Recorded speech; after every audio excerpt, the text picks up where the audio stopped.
In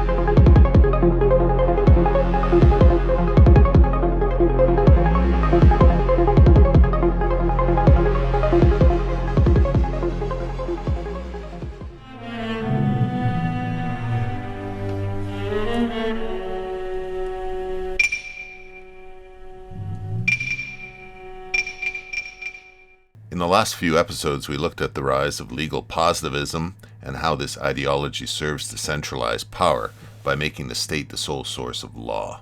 We also looked at legal realism, which took the separation of law and morality one step further, ushering in a new modernist dark age, a legal war against our very humanity, in which the soft, corrupt science of sociology would rise triumphant. Systemic evils would replace real inquiry, and progressive agendas would be uncoupled from any moral or legal restraint. But it wasn't always that way. Sociology, or the study of the development, structure, and functioning of human society, emerged in the 19th century, which was also the time of the great conservative reaction to rationalism, liberalism, and radicalism, which had culminated in the French Revolution. The Age of Reason, so-called, had set the stage for that great existential conflict in which we continue to be engaged to this day, between modernism and traditionalism. When we think reaction, we think Edmund Burke and his reflections on the revolution in France, and Joseph de Maistre, a key figure in the counter-enlightenment. Given what sociology has degenerated into in our time, an academic mouthpiece for radicalism, it may come as a shock to hear that the thinkers who did the most to give systematic shape to modern sociological theory were in fact conservative in their outlook. Alexis de Tocqueville, Max Weber, Emile Durkheim, among others, were serious commentators on society and were true scientists, not ideologues, which is the biggest difference between the founders of sociology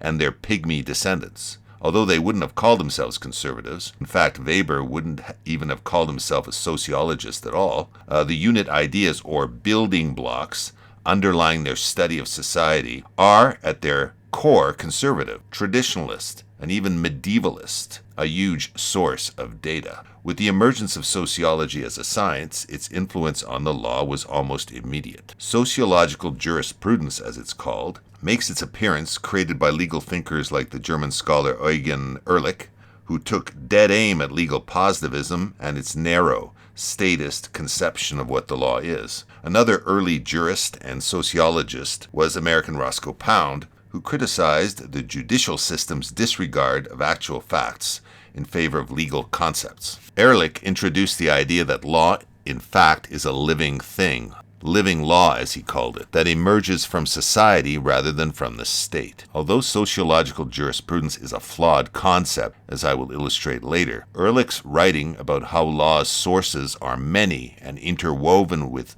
other institutions in society, even customs and traditions, is immensely valuable to us today in fighting the ongoing centralization of power in the total state and our efforts to create some living space for our humanity once more. Robert A. Nisbet, in his book The Sociological Tradition, written in the late 60s, identifies the fundamental ideological conflicts emerging out of the democratic and industrial revolutions. Society versus community, power versus authority, class versus status, secular versus the sacred, progress versus alienation. By society, think large-scale, impersonal, contractual, atomistic. By community, think about authentic relationships, ties, and bonds. By power, think of military or political force with an administrative bureaucracy to back it up, as opposed to authority, which arises directly and organically from social life and associations. By class, think, of course, of Karl Marx. There are no relationships, only power between bland, specialized collectives. When you think status, think of an intricate, tight social order of relationships. When you think secular, think of the utilitarian and profane. Now, alienation is a bit harder to understand. It's actually a good thing and means you don't worship progress and are awake, as we say. Max Weber uses the term as an inversion of progress, man's alienation from his fellow man. from values, and even from himself, caused by what others hail as progress. The 19th century sociologists came down solidly on the side of community, authority, status, the sacred, and against the cult of progress. I've discussed Weber's theory of legitimate authority in another video. Nisbet writes, throughout his life, Weber's liberal propensities were at war with his realization of what modernism, in the form of rationalization of culture and thought, was doing to the values of European culture. This inner conflict goes far to explain the melancholy that spread itself over parts of Weber's thought. No such melancholy is to be seen in either Simmel or Durkheim, but neither can we miss in the works of each the same kind of tension between the values of political liberalism and the values of humanistic and cultural conservatism. The paradox of sociology at the time was that although these thinkers saw themselves as in the mainstream of modernism, their essential concepts and implicit perspectives placed them much closer to philosophical conservatives, as well as their presentiments of alienation, of totalitarian power, rising from mass democracy and cultural decay. So what were these early sociologists so upset about? A good place to start is where the so-called Enlightenment and Age of Reason had led the West,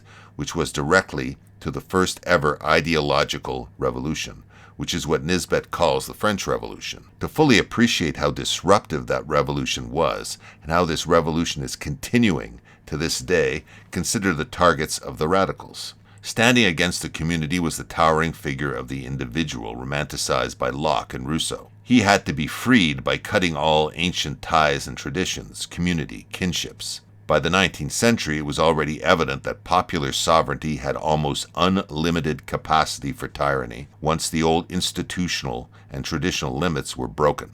With any ideological revolution, you need new words to control how people think. It is in the last quarter of the 18th century and the first half of the 19th century that a whole slew of new words or new meanings for old words emerges that control how we think about society to this day.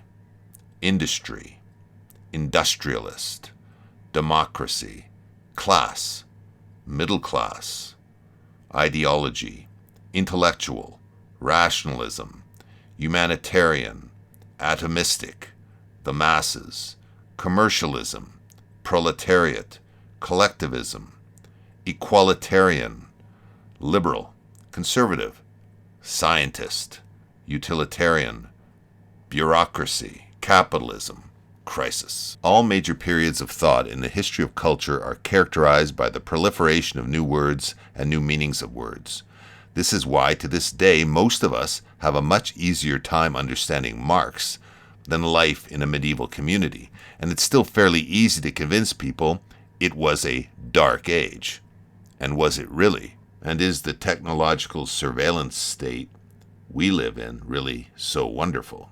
Although the early reaction to the French Revolution was a scaling back of its radicalism, think Napoleon, and the easing up of some of the madness, there was never a complete deracination. If we look at the revolutionary agenda advanced in the 18th century, it is still with us. In fact, you could call woke or modern progressivism French Revolution 2.0. The agenda of the 1790s as well as of the Industrial Revolution included the elimination of the small farmer and the favoring of urbanization, a tax on private property, while favoring large-scale industrial property, such as industrial farming, sound familiar, and stock companies, targeting patriarchy, men, by reducing the authority of the father as head of the family in favor of imposed equality, and introducing more state power over members of the family unit, introducing inheritance laws that favored fragmentation of family property, thus weakening the economic solidarity of families. I mean, how many of you today inherited your grandparents' house? Reducing the power of parents over children, including mandatory state education. Introduction of a new secular moral ideology with a quasi-religious intensity. A perverse faith in absolute centralized power, which the radicals believed had redemptive possibilities, and why they sought its capture, its purification, and its unlimited, even terroristic use in the rehabilitation of man and institutions. Belief that nothing short of regeneration, of the whole human race could complete the revolution, which bears all the hallmarks of modern posthumanism.